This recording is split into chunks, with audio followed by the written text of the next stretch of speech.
É aqui que começa a história do resgate ao Chipre. Em junho de 2012, o país é o quinto do euro a pedir ajuda. Precisa de 17 mil milhões e, após uma negociação de 9 meses, a Europa impõe limites. Eu não posso dar mais do que 10, porque 10 é o PIB de vocês. Como é que eu vou dar mais que o PIB?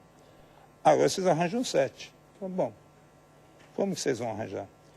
Aí falou, olha, vocês vão ter que tirar dos depositantes. Vocês têm um excesso de depósitos, tira deles e paga. No dia 16 de março, os cipriotas correm para os bancos. Após a notícia dos impostos sobre depósitos, as portas estão fechadas e os levantamentos de dinheiro limitados. Ήρθα να τραβήσω λεφτά, είναι παγωποιημένα τα cash withdraw. Η κατάσταση είναι τραγική. Σαν όπως όλοι οι Κύπροι νομίζω, είναι εκνευρισμός, θυμός για το κατάντημα. O Parlamento cipriota acabaria por chumbar a proposta de taxar todos os depósitos e, dias depois, avança o Plano B. A 25 de março, o Eurogrupo aprova um empréstimo de 10 mil milhões, o resto será pago pelo sistema bancário. Apenas os depósitos com mais de 100 mil euros vão pagar uma taxa de cerca de 30%. Even if the problem is solved, the depositors might still want to take their money. Os bancos continuam fechados, o risco de contágio é cada vez maior e tudo piora com as declarações do presidente do Eurogrupo. Se o banco não o puder fazer, então vamos falar com os acionistas e os obrigacionistas. Vamos pedir-lhes para contribuírem para recapitalizar o banco e, se necessário, aos detentores de depósitos não garantidos. Ou seja, o exemplo de Chipre poderia ser alargado a outros países e, apesar de não ir tão longe, Angela Merkel aponta o mesmo caminho. Wir wollen nicht, dass die Steuerzahler Banken retten müssen, sondern dass Banken sich selber retten. Das wird im Falle Zyperns der Fall sein. E será que está resolvida a crise do Chipre? Na realidade, não. Porque o controle de capitais, imposto para evitar as fugas dos depósitos, é incompatível com a moeda única. Mais ainda, contradiz as bases da União, alicerçada na livre circulação de capitais.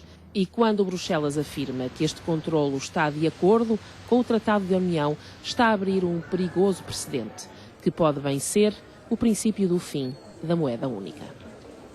A Europa pode ficar tranquila, porque isto é impensável aqui há uns anos atrás. A Europa não pode estar todo tranquila, porque a Europa confirma-se agora, quer dizer, já havia muitas indicações nesse sentido.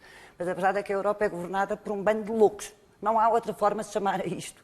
Isto é uma decisão de loucos. A verdade é que a confiança no sistema financeiro é fundamental, como diz Cavaco Silva.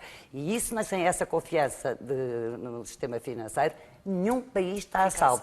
Portanto, pode vir o Sr. Olli Rehn vir explicar agora que aquela medida era só para o Chipre, não é para mais ninguém, que ninguém acredita nas garantias do Sr. Olli Rehn, porque já está farto de dar garantias que nunca acabaram por ser garantidas. Porque isto há umas semanas atrás era impensável que acontecesse num país da zona euro, que acontecesse uma coisa dessas, que se taxasse os depósitos e que se taxasse os depositantes. No fundo, é um confisco que se faz aos depositantes.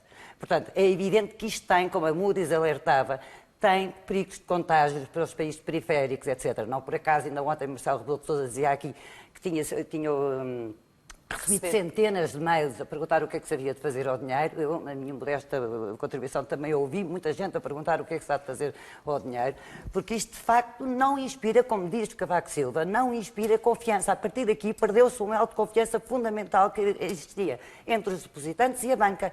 E, portanto, isto tem efeitos catastróficos. Basta ver os juros, as bolsas, os juros, tudo. E basta ver outra coisa.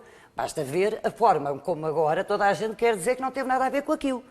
Eu, na altura que li estas notícias, e tenho acompanhado estas notícias ao longo do fim de semana, ouvi o presidente cipriota dizer que o país tinha sido empurrado à parede pela senhora Merkel, pela senhora Lagarde e pelo Banco Central Europeu. Nós já ouvimos aqui dizer o Sr. Schäuble, ministro das Finanças alemão, que não tinha sido a Alemanha a propor uma coisa destas, ou pelo menos a propor. Mas aceitou, pelo menos, mas, quer dizer, não é? aceitou, não. E ninguém passa para a cabeça que isto possa ser feito sem o acordo da Alemanha. Quer dizer, ninguém passa para a cabeça isso. Portanto, isto foi aqui um elo que se quebrou e que mostra que, de facto, nós estamos entregues a doidos. A doidos que não têm a mais pequena noção, não têm a mais pequena noção do que é que estão a fazer. Porque é tal coisa, o Cavaco Silva disse isso muito bem. O bom senso desapareceu, já não se pede que eles sejam inteligentes, já não se pede que sejam competentes, já não se pede que resolvam a crise em que mergulharam a Europa. Pede só menos que tenham um mínimo de bom senso. E é esse mínimo de bom senso que falhou aqui redondamente. Até porque todos os países têm tido apoios por causa da banca, precisamente para manter a estabilidade e a confiança no sistema bancário, não é? Tem que haver, é fundamental essa confiança no sistema bancário. E é isso que acabou. Porque nós percebemos com esta decisão que dali pode vir tudo. Chegamos à conclusão que os dirigentes europeus são capazes de tudo. Capazes de tudo.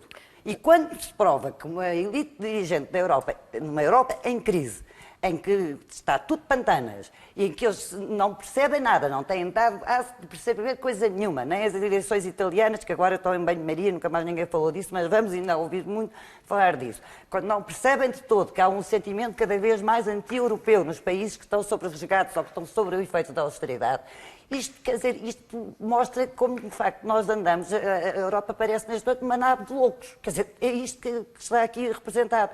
Ainda hoje ouvi a Bagão Félix dizer taxar os impostos, taxar os depósitos, é uma forma de acabar com o euro. E eu não sei se nós não estamos mesmo a caminho disso, a caminho do fim do euro e do fim do euro, mais grave ainda, do fim da União Europeia. Porque isto não faz qualquer sentido, isto deixou de fazer sentido.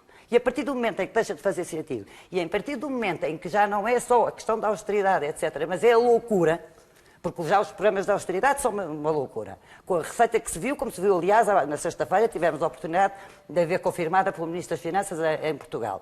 Mas ainda hoje o Primeiro-Ministro continua muito contente a dizer que rescindir, quer dizer, mandar empregados da função pública para o desemprego é uma oportunidade ótima para eles, ainda bem. Eu gostaria imenso que ele tivesse essa oportunidade também e que o despedissem de vez também e que ele tivesse essa oportunidade na vida dele de fazer a sua vida para melhor.